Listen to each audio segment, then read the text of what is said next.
Здравствуйте, давайте посмотрим, какое радостное, счастливое событие идет в вашу жизнь.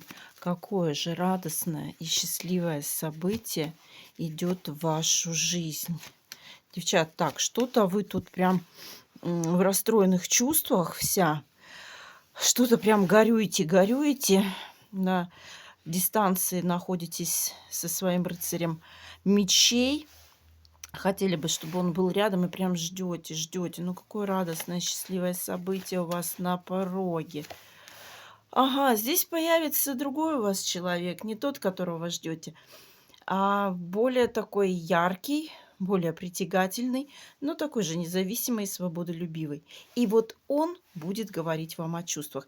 Но даже, знаете, здесь вы получите еще внимание еще от одного человека. Вот того, кого ждете, на кого надеетесь, на кого рассчитываете, вот он как-то все не поторопится, не расторопный, так скажем.